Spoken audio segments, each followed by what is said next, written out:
Hello students, हमारा आज का टॉपिक है सिंप्लीफाई द एक्सप्रेशन। उसके रिगार्डिंग क्वेश्चंस है यूनिवर्सल प्रॉपर्टीज के रिगार्डिंग।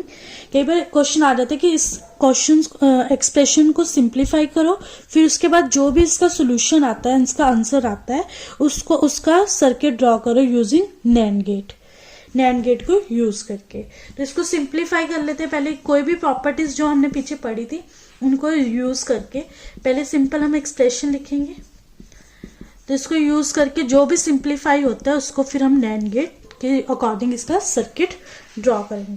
तो ऐसे ही अब ये ले लिया हमारे पास है, तो इन दोनों में पहले हम दो दो चीजें ले लेते हैं। दोनों में आपस में कॉमन क्या आ रहा है, ए बी। तो ये बन गया C plus C complement plus A B complement C. ठीक है, तो हमने प्रॉपर्टी में पढ़ा है कि कोई भी चीज प्लस ए का कॉम्प्लीमेंट किसके इक्वल होता है, 1। ए प्लस ए का कॉम्प्लीमेंट इज इक्वल टू 1। तो ए बी ये क्या आ जाएगा, सी प्लस सी कॉम्प्लीमेंट 1 के अकॉर्डिंग आ गया। तो ये हो गया ए बी कॉम्प्लीमेंट सी। ये बन गया A B plus A B complement C. तो अब इसमें क्या कॉमन आ जाता है, ए। जब तक हमारे पास सॉल्व होने तक है कि प्रॉपर्टीज हम यूज करके सॉल्व करते हैं, उसको करते जाएंगे। ये चीज आ गई। अब ये चीज भी हमने पढ़ी थी, अज्यूम हमने किया था कि हमारे पास x प्लस एक्स वाई है, x प्लस एक्स वाई है, जो x प्लस वाई जेड हमने पढ़ा था, ये चीज है। इसकी प्रॉपर्टी क्या बनती है, x plus Y and x plus Z. तो इसको सॉल्व कर लेते हैं। ये क्या आ जाएगा, a तो v plus B complement b plus c। ये प्रॉपर्टी हमने पढ़ी थी। अब पीछे हमने ये चीज पढ़ी है, a प्लस ए कॉम्प्लीमेंट किसके इक्वल होता है, 1 के। तो b प्लस बी कॉम्प्लीमेंट किसके आ गया, 1 के। तो आ गया b प्लस सी। तो x किसके इक्वल आ गया, a b प्लस सी। ये हमारा एक्सप्रेशन सॉल्व हो गया। सिंगल टर्म्स बच के, इसमें तो अब कुछ कॉमन नहीं आएगा, कोई भी प्रॉपर्टी यूज नहीं होगी। तो अब हम क्या बनाएंगे, circuit using NAND gate. Circuit using NAND gate only.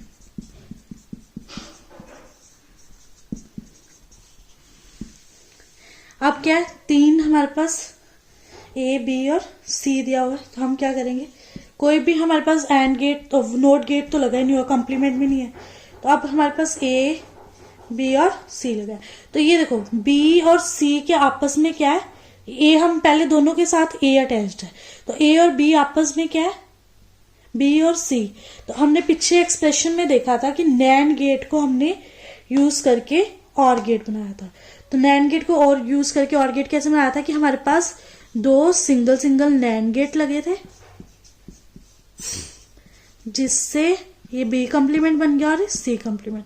फिर हमारे पास थर्ड नैंड गेट लगा था, जिससे हमारे पास ये एक्सप्रेशन बन जाता है B complement plus dot C complement का कॉम्प्लीमेंट, और जिसको सॉल्व करके क्या बन जाता है, बी प्लस सी। ये चीज हमने पढ़ी थी।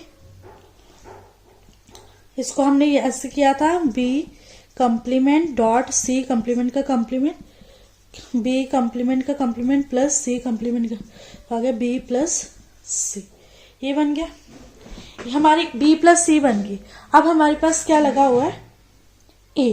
तो ए आपस में इनके साथ क्या हो रहा है, प्रोडक्ट हो रहा है, मतलब एक एंड गेट बना रहा है। तो हमने क्या यूज करना है, नैंड गेट। तो हम नैंड गेट को यूज करेंगे। अगर नैंड गेट को यूज कर लिया हमने,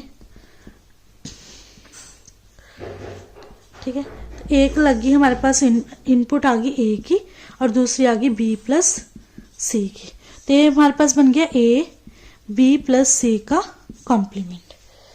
तो अगर इसको तोड़ेंगे तो ये तो हमारा पूरा क्वेश्चन ही अलग हो जाएगा। तो क्या करना है, इस पे अगर एक और नैंड गेट लग जाए तो इसका कॉम्प्लीमेंट खत्म हो जाता है।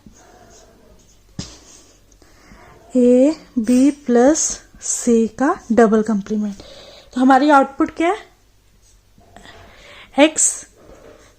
तो ये आ गया ए प्लस बी का डबल कॉम्प्लीमेंट आ गया, सी का डबल कॉम्प्लीमेंट। तो डबल कॉम्प्लीमेंट क्या होता है, X double complement is equal to x.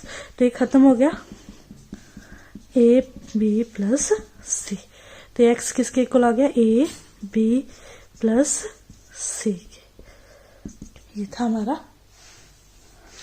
Output. ऐसे इससे रिलेटेड क्वेश्चन आते हैं कि ड्रॉ द सर्किट यूजिंग, हमें एक एक्सप्रेशन दिया होगा using NOR gate, using NAND gate. तो इसके नोट्स हैं, उसके रिगार्डिंग सम क्वेश्चंस हैं, वो आप खुद सॉल्व करना। Simplify the expression using NAND gate. ऐसे क्वेश्चन आते हैं ड्रॉ द सर्किट, ये हमें एक्सप्रेशन दिया आता है यूजिंग, सिर्फ नैंड गेट को यूज करके बनाना है, ये नॉर गेट को यूज करके बनाना है, जैसे हमने यूनिवर्सल प्रॉपर्टीज की हैं। इसके साथ ये टॉपिक खत्म होता है। Thank you.